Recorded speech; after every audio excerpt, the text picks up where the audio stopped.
안녕하세요. 매일매일 습관처럼 매일 행정법. 자, 오늘도 목소리가 많이 좋진 않지만 그래도 할 건 하고 가야죠. 자, 행정법 문제 정리하시면서 또 문제도 푸시고 모두 하고 일석이조. 자, 행정법 오늘 금요일이에요. 여러분 11월 10일 금요일이니까 정리 잘 하시고요. 어저께 이제 수능이 있어가지고 많은 분들이 이제 막 자유롭게 풀리는 이번 주말인 것 같아요. 그래도 우리는 할 걸 합시다. 아마 고3 수험생이 있는 집안에서는 이제 긴장이 좀 풀렸겠죠. 우리는 그런 긴장과 관계없이 우리가 합격해야 돼요. 우리가 원하는 게 이루어질 때까지 쭉 갑시다. 자, 오늘 문제도 살펴볼게요. 지방지 7급 5번 문제. 자, 일단은 행정처분의 하자에 관한 서면을 옳지 않은 거. 자, 판례 문제를 주로 냈습니다. 요즘에 하자에 관한 기본적인 내용이나 논리를 잘 내지는 않아요. 뭐 어제처럼 조문이 행정기본법상 18조, 19조, 직권 취소, 직권 철회 이런 조문이 있는 문제라면 좋은데 기본적으로 행정의 하자.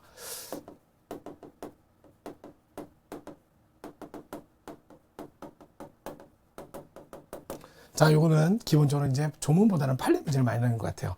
일단은 행정행위라는 거. 국가 작용 형식 중에 가장 특이한 형태예요. 왜? 첫 번째, 법률유보 원칙을 엄격히 준수해야 돼요. 두 번째, 자, 권리의 변동에 관련된 변동을 일으키는 행위고, 세 번째, 처분이라는 개념보다는 우리나라에서는 자, 조금 더 좁게 사용한다. 자, 기본적으로 행정청의 행위로서 이게 청의 행위로서 구체적 사실에 관한 권력적 단독행위, 공법 집행으로서 이걸 먼저 쓰는 게 좋겠네요.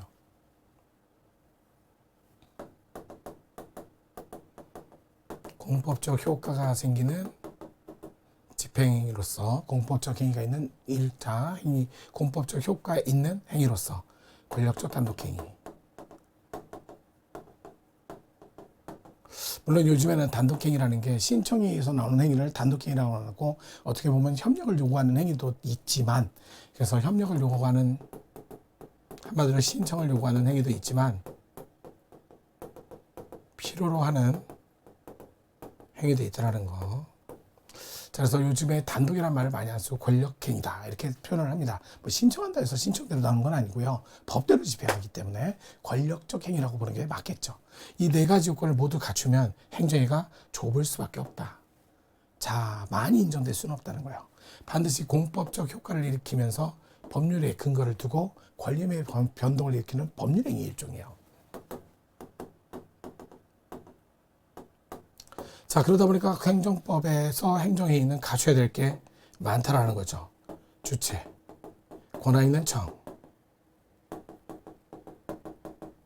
내용, 확정, 가능, 적법, 타당한 내용을 가질 것. 셋째, 그다음에 형식, 그러니까 준의 절차, 형식. 대부분 행정위는 특정한 형식을 가지고 합니다. 그다음에 절차는 행정절차법. 특히 형식은 특정한 형식을 하는 게 일반적이에요. 이렇게 하는 게. 그 중에 절차나 형식을 갖춰서 행정위가 다 갖췄다 해도 그걸로 끝나면 안 되죠. 이게 표시돼야죠. 심지어는 상대방에게 도달까지 하셔야죠. 그래만 온전히 성립요건과 효력요건을 갖췄다고 얘기합니다.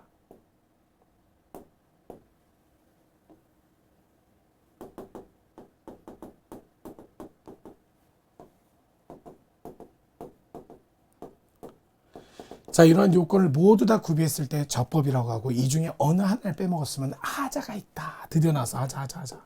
그 중에 주체나 내용상 하자, 표시가 안 됐다, 도달이 안 됐다, 요 빨간색은 대부분 무효인 하자, 흥결시 되는 거고. 다만 요거 절차나 형식상 하자는 요는 취소 사유로 가는 게 일반적이다. 이렇게 정리를 좀 하셔야 돼요. 좀 까만색이라 잘 안 보이나요? 자, 취소나 형식상 하자로 가는 게 일반적이다. 사유에 해당된다. 이렇게 정리하시면 될 것 같아요. 그래서 하자의 종류에 따라서 행정에는 취소도 있고 무효사유도 있다는 거. 이렇게 보시면 법의 형식을 띠는 행정입법은 하자가 있으면 그건 무효예요. 자, 거기다가 취소 사유에 해당하는 하자는 항상 기간 제한을 받고 무효는 뭐라고 했어요? 너도 나도 언제라도.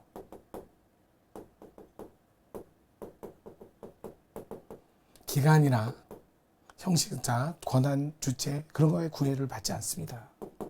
하지만 취소 사유는요. 반드시 권한 있는 자에 의해서 청에 의해서 이렇게 나와야 돼요. 그래서 권한 있는 청에 의해서 대부분 권한이 있으면 취소할 권한도 따라옵니다. 자, 이런 것들을 좀 보시면서 이제 하자에 관한 판례 문제 기본적으로 옳지 않은 것은 자, 공익사업을 위한 토지 취득 보상에 관한 법. 이걸 토지보상법이라고 줄여서 얘기하죠. 여기 보면 수용 절차, 사업 시행 절차부터 수용 절차, 보상 절차, 그 다음에 사업 실행 절차까지. 보통 크게 4단계가 있어요. 사업 승인, 그 다음에 수용 절차, 보상금 주는 거죠. 보상금. 지급도 따라오죠.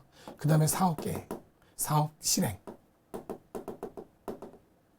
이런 식으로 여러 단계가 있어요. 물론 그 전에 조합을 설립하고 지역 주민에게 동의를 받는 절차도 있어요. 하지만 이렇게 큰 절차 1단계, 2단계, 3단계 이런 식으로 단계별로 실시하고 이 사이에는 하자 승계 인정하지 않습니다. 다만 무효 사유가 걸리면 언제라도 이거는 좀 체크해서 보시면 좋을 것 같아요. 따라서 사업 인정 절차, 사업 승인 승인 인정 처분이 당연 무효라면 그것을 전제로 유효함을 전제로 이루어진 수용 재결도 따라서 한 번 무효는 계속 무효. 하자는 승계되지 않지만 취소 사유일 때 하자는 승계되지 않습니다. 하지만 무효는 따라간다. 맞아요. 두 번째, 수익적 행정처분의 하자가 당사자 사실은폐 부정한 방법, 신청이 이런 방법으로 들어왔으면 당사자 처분에 관한 신뢰이익을 원용할 수 없지요. 신뢰보호원칙, 선, 신, 처, 인, 반, 비, 제3자. 그 중에 보호 가치 있는 신뢰, 보호 가치가 있는 신뢰. 이 말은 뭐야? 상대방의 거짓이나 부정행위가 없어야 된다는 거지. 거짓, 부정, 사행 이런 게 없어야 된다는 거잖아요. 그러다 철회행위까지. 근데 있으니까 부정한 방법의 신청이기 때문인 경우라면 당사자 처분에 관한 신뢰액을 원용할 수 없어야죠. 행정처는 이를 고려하지 않는데도 일탈남용도 아니겠죠. 바로 2번이 정답이네요. 3번 도시계획시설사업 시행자 지정처분이 처분의 요건을 충족하지 못한 따면 무효. 그러면 후행처분도 따라서 무효. 무효는 계속 무효. 4번 관할청이 시정을 요구하면서 부여한 기간이 너무나 불합리하거나 부당하지 않는 한 재량이잖아. 왜요? 부과는 재량에 의해서만 붙을 수 있는 거니까. 일탈남용이 없는 한.